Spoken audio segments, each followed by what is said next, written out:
কোরবানি ইসলাম ধর্মে বাধ্যতামূলক নয় এবং এটি উৎসবের অপরিহার্য অংশও নয়, এমনই মন্তব্য করেছেন কলকাতা হাইকোর্ট। এবং একই সঙ্গে প্রকাশ্য স্থানে গবাদি পশু জবাইয়ের উপর পশ্চিমবঙ্গ সরকারের আরোপিত নিষেধাজ্ঞাও বহাল রেখেছেন বিচারপতিরা বলে জানিয়েছে টাইমস অফ ইন্ডিয়া।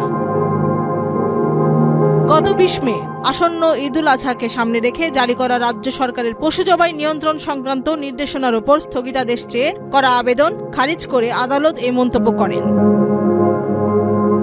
অন্যান্য বনাম বিহার রাজ্য মামলায় আগেই মত দিয়েছেন যে ঈদুল আজহায় গরু কোরবানি ইসলাম ধর্মের অপরিহার্য অনুশীলনের মধ্যে পড়ে না। এর আগে পশ্চিমবঙ্গের নবনির্বাচিত বিজেপি সরকার পশু জবাই নিয়ন্ত্রণে একটি নির্দেশনা জারি করে। সেই নির্দেশনার বৈধতা চ্যালেঞ্জ করে তৃণমূল কংগ্রেসের সংসদ সদস্য মহুয়া মৈত্র সহ কয়েকজন আদালতের দ্বারস্থ হন।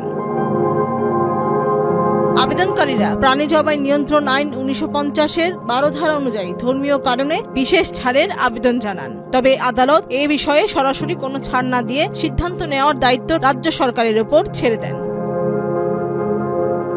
গত 13 মে জারি করা সরকারি বিজ্ঞপ্তিতে বলা হয়, সংশ্লিষ্ট কর্তৃপক্ষের দেওয়া ফিটনেস সার্টিফিকেট ছাড়া কোনো প্রাণী জবাই করা যাবে না। একই সঙ্গে নির্দেশনা অমান্যকারীদের বিরুদ্ধে আইনানুগ ব্যবস্থা নেওয়ার হুঁশিয়ারিও দেওয়া হয়। এছাড়া জনপরিসরে পশু জবাই সম্পূর্ণ নিষিদ্ধ থাকবে বলেও বিজ্ঞপ্তিতে স্পষ্ট করে জানানো হয়।